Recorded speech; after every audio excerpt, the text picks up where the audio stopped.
یعنی یہ ہوا میں برتری، زمینی اہداف پر حملے اور دشمن کے فضائی دفاع کو تباہ کرنے کی صلاحیت رکھتا ہے۔ اور اگر مشن میں انکرپشن کی ضرورت نہ ہو تو ایکسٹرنل ہارڈ پوائنٹس پر تقریباً 6000 کلو گرام کا اضافی ہتھیار لادا جا سکتا ہے، جو اسے ایک حقیقی ملٹی رول مانسٹر بنا دیتا ہے۔ اب میں آپ کو ایک ایسی تکنیکی ڈیٹیل بتاتا ہوں جو اسے دیگر تمام چینی طیاروں سے ممتاز کرتی ہے۔ تازہ ترین تصاویر میں J-35A کی ناک کے نیچے آپ کو فیروزی نیلے رنگ کی کوٹنگ والا ایک سینسر نظر آتا ہے۔ یہ ہے الیکٹرو آپٹیکل ٹارگیٹنگ سسٹم۔ یہ ایک ایسا سینسر فیوژن کا مرکز ہے جو forward looking infrared tracking, laser designation اور پریسیجن ٹارگیٹنگ کے افعال کو بیک وقت سر انجام دیتا ہے۔ یہ فیروزی رنگ کوئی پینٹ نہیں بلکہ ڈائی الیکٹرک کوٹنگز کی کئی تہیں ہیں جو اسے انفراریڈ اور لیزر ویو لینتھ سے بچانے کے ساتھ ساتھ دشمن کے سینسرز کو اس کی ریفلیکشن سگنیچر سے روکتی ہے۔ یہ ایک ایسا ڈھال ہے جو لیزر حملوں کے خلاف بھی اندرونی ڈیٹیکٹرز کی حفاظت کرتی ہے۔ اس کا موازنہ آپ F-35 کے EOTS سے کر سکتے ہیں، جس کی کھڑکی سنہری دکھائی دیتی ہے، لیکن دونوں کا بنیادی اصول ایک ہی ہے۔ یہ نظر آنے والی کوٹنگ اس بات کا پختہ ثبوت ہے کہ چین کو اپنے الیکٹرو آپٹیکل صلاحیتوں کی پختگی اور آپریشنل لچک پر پورا اعتماد ہے، اور وہ اسے اپنی برآمدی مصنوعات کی کلیدی خوبی کے طور پر پیش کر رہا ہے۔ یہ EOTS اس طیارے کے AESA ریڈار اور ڈسٹریبیوٹیڈ اپرچر سسٹمز کے ساتھ مل کر کام کرتا ہے، جس سے ایک ایسا فیوزڈ سینسر ماحول بنتا ہے جو پائلٹ کو میدان جنگ میں لاجواب حالات سے متعلق آگاہی دیتا ہے۔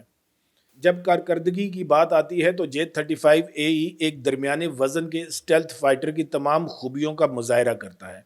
اس میں ممکنہ طور پر WS-19 جیسے جڑواں afterburning turbofan engine لگے ہیں جو اسے ہائی سب سونک رفتار کے ساتھ ساتھ سپر سونک سپرنٹ میں بھی تقریباً میک 1.8 کی رفتار تک لے جا سکتے ہیں۔ اس کا کامبیٹ ریڈیس تقریباً 1200 سے 1350 کلومیٹر ہے، جو فضائی ایندھن بھرنے کی صلاحیت کے ساتھ ساتھ مزید بڑھ جاتا ہے۔ اس کا ریٹریکٹیبل ایندھن بھرنے کا پراب اسے طویل گشت اور حملوں کے لیے ناقابل یقین حد تک لچکدار بناتا ہے۔ تقریباً 16,000 میٹر کی سروس سیلنگ اسے BVR میں آلٹیٹیوڈ ایڈوانٹیج دیتی ہے، جس سے اس کے میزائلوں کی کائنیٹکس اور ریڈار کی خد میں خاطر خواہ اضافہ ہوتا ہے۔ ان تمام خوبیوں کا مجموعہ اسے ایک ایسی مشین بناتا ہے جو فضائی بالادستی، پریسیجن حملوں اور جاسوس مشنوں میں یکساں طور پر مہلک ہے۔ اب آتے ہیں اس پوری حکمت عملی کے مرکزی کردار پاکستان کی طرف۔ چین کی جانب سے J-35AE کی پیشکش ایک شاندار دفاعی ڈپلومیسی ہے جو بالکل واضح طور پر ان ممالک کو نشانہ بنا رہی ہے جنہیں مغرب نے F-35 دینے سے انکار کیا ہے۔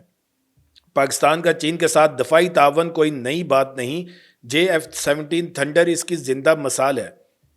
لیکن اب یہ تعلق ایک نئے دور میں داخل ہو رہا ہے۔ یہ تعلق اب صرف صنعتی تعاون کا نہیں بلکہ حکمت عملی کی گہرائیوں کی شراکت داری کا ہے۔ چین میں پائلٹس کی تربیت اور 40 جہازوں کے حصول کی منظوری کے بارے میں اطلاعات اس بات کا پختہ اشارہ ہے کہ اسلام آباد باقاعدہ حصول کی طرف بڑھ رہا ہے۔ لیکن یہ سودا صرف ایک جہاز کا نہیں، یہ ایک مربوط ایئر ڈیفنس ماڈرنائزیشن کے فریم ورک کا حصہ ہے، جس میں ممکنہ طور پر early warning and control system KJ-500 جیسے ہوائی جہاز اور HQ-19 جیسے زمین سے فضا میں مار کرنے والے اینٹی میزائل سسٹم بھی شامل ہو سکتے ہیں۔ یہ کوئی تنہا پلیٹ فارم کا حصول نہیں ہے، یہ تو پورے نیٹ ورک کی تشکیل نو ہے۔ یہ فریم ورک پاکستان کے فضائی دفاعی نیٹ ورک کو ایک مربوط قوت میں بدل دے گا، جہاں اسٹیلتھ حملے کی صلاحیت، جدید نگرانی اور میزائل ڈیفنس سب ایک ساتھ کام کریں گے۔ اسٹریٹجک نقطۂ نظر سے پاکستان کی انوینٹری میں 5th جنریشن کے لڑاکا طیارے کا داخلہ پورے خطے میں فضائی طاقت کا توازن یکسر بدل دے گا، خاص طور پر انڈیا کی موجودہ اور مستقبل کی فضائی صلاحیتوں کے تناظر میں۔ دوستو، دیکھا آپ نے یہ پورا تجزیہ، یہ صرف ایک جہاز کی کہانی نہیں، یہ پوری دنیا کے دفاعی ڈھانچے میں بڑھتی ہوئی ملٹی پولر حقیقت کی کہانی ہے۔ لیکن اب آپ کی باری ہے، کیونکہ اس شو کا اصل انجن تو آپ کے آئیڈیاز اور تبصرے ہی ہیں۔ میں آپ کے ساتھ ایک بہت گہرا سوال شیئر کرنا چاہتا ہوں۔ ذرا سوچئے، اگر J-35AE واقعی مکمل سٹیلتھ اور نیٹ ورک صلاحیتوں کے ساتھ پاک فضائیہ میں شامل ہو جاتا ہے تو کیا یہ صرف ایک ڈیٹرنس ہوگا یا جنوبی ایشیا میں ہوا سے ہوا میں لڑائیوں کے پورے تصور اور حکمت عملی کو یکسر بدل کر رکھ دے گا؟ آپ کا کیا خیال ہے کہ مغرب اس چیلنج کا کیا جواب دے گا؟ اپنے خیالات ضرور لکھیں۔ اس ویڈیو کو لائک کرنا مت بھولیے گا، کیونکہ یہی وہ ایندھن ہے جو اس چینل کو مزید گہرے تجزیے لانے کی طاقت دیتا ہے۔ اور ہاں، اگر آپ نے اب تک سبسکرائب کا بٹن نہیں دبایا تو یہ لمحہ ہے، اس بٹن کو دبا کر ساتھ والی گھنٹی کو بھی لازمی دبائیں تاکہ آنے والی ہر اسٹریٹجک بریکنگ نیوز سب سے پہلے آپ تک پہنچے۔ ملک کی حفاظت اور دفاع سے جڑی یہ بحث یہیں ختم نہیں ہوتی، اسے اپنے دوستوں اور اہل خانہ کے ساتھ شیئر کریں، خاص طور پر ان نوجوانوں میں جو دفاعی امور میں دلچسپی رکھتے ہیں۔ ویڈیو کو آخر تک دیکھنے کا بہت شکریہ۔ پھر ملیں گے ایک نئی ویڈیو کے ساتھ۔ اللہ تعالیٰ آپ سب کا حامی و ناصر ہو۔ پاکستان زندہ باد۔